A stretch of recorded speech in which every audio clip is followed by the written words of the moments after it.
अस्सलाम वालेकुम। आज हमारा लेक्चर नंबर 12 है। तो लेक्चर नंबर 12 स्टार्ट करने से पहले आप लोगों को पता होगा कि हमने लॉन्ग वॉवल्स और शॉर्ट वॉवल्स अच्छे से पढ़े थे।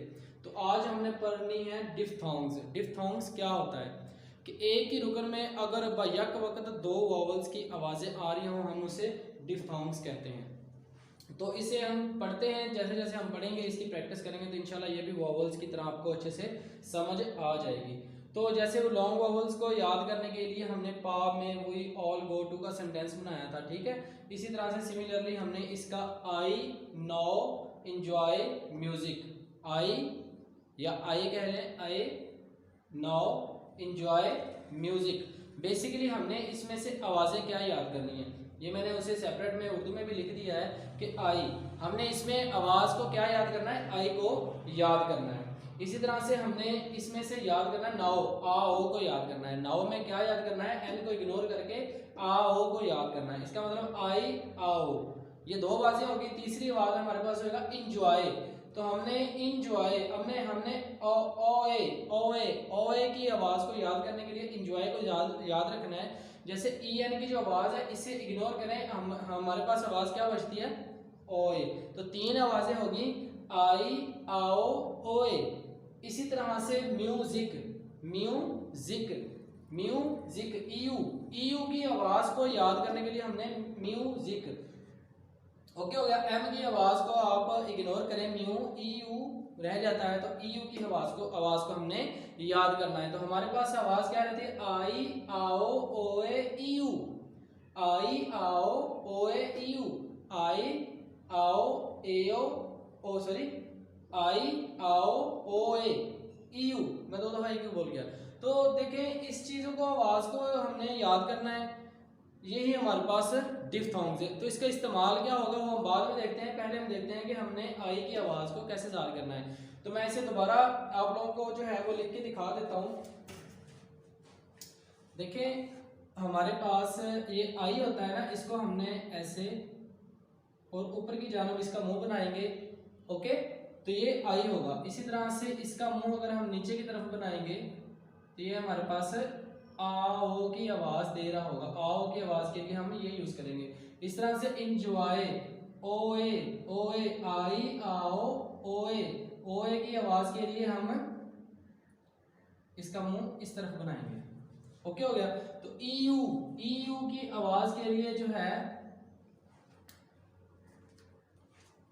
ईयू की आवाज़ के लिए हम ये हाफ सर्कल कह लें, ये नीचे का मुंह करके बनाएंगे, इसका मुंह बंद नहीं करेंगे।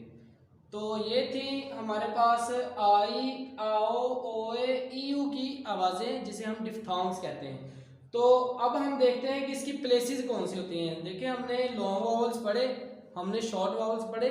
जैसे कि लॉन्ग वॉवल्स और शॉर्ट वॉवल्स कौन से होते थे, उसकी प्लेसेस कौन कौन सी थी, फर्स्ट प्लेस, सेकंड प्लेस और थर्ड प्लेस। तो इसमें आप लोगों के लिए खुशी की बात यह है कि डिफ्थोंग्स जो होते हैं ना, ये सेकंड प्लेस वाले नहीं होते, ये जस्ट होते हैं फर्स्ट प्लेस और थर्ड प्लेस, बस यही होते हैं। तो फर्स्ट प्लेस वाले कौन से होते हैं, इसमें हमारे पास फर्स्ट प्लेस वाला जो होगा उसमें आई होता है और ओ ए होता है।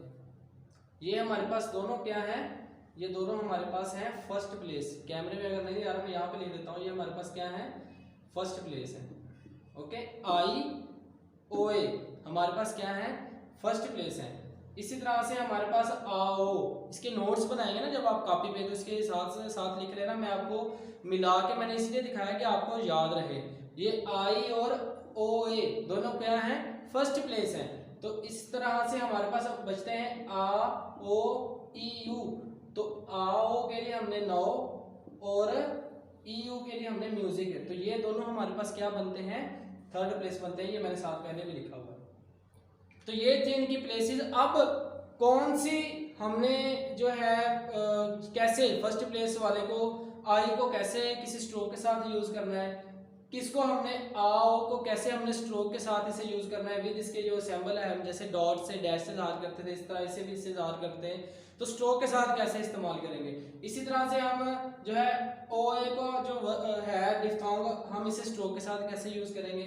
इस तरह से EU को हम कैसे स्ट्रोक के साथ पढ़ेंगे, देखेंगे, लिखेंगे। तो ये सारा हम नेक्स्ट लेक्चर में देखते हैं। आज के दिन आप लोगों के लिए काम, ये देखने में आसान है लेकिन दो वॉवल्स की आवाज़ों को इकट्ठा याद करने के लिए बार बार प्रैक्टिस करें। मैं अगेन आपको बता दूं, ये 9 मैंने इसलिए लिखा था, जैसे हमने पा में we all go to long vowels में लिखा था, इसमें हमने 9 में असल में आ ओ को याद करना है। इंजॉय का मतलब ये नहीं कि ये इंजॉय शॉर्ट हैंड में लिखा हुआ है। इंजॉय का मतलब ये है कि EN की आवाज़ को इग्नोर करके OA की आवाज़ को हमने याद करना है। सिमिलरली म्यूजिक में हमने म्यू की आवाज़ को इग्नोर करके EU की आवाज़ को याद करना है, तो इसलिए म्यूजिक। तो इसकी दोबारा मैं रिवीजन कर दूं, आई नाउ इंजॉय म्यूजिक, तो आई को आई हो गया, नाउ को एन को इग्नोर क्या आवाज बन गई आओ, इंजॉय में EN को इग्नोर करके आवाज बन गई OA, तो म्यूजिक में म्यू की आवाज को इग्नोर करके EU की आवाज बच गई। तो हमारे पास आवाजें क्या याद रखनी है डिफ्थोंग्स की, आई, आओ, OA, EU। तो उम्मीद है आप लोगों की आवाज़ों की अच्छे से प्रैक्टिस और समझ आ गई होगी। नहीं समझ आई तो व्हाट्सअप करके अपने टीचर से पूछ लें। तो नेक्स्ट लेक्चर के लिए मुझे इजाज़त दीजिए। अल्लाह हाफिज़।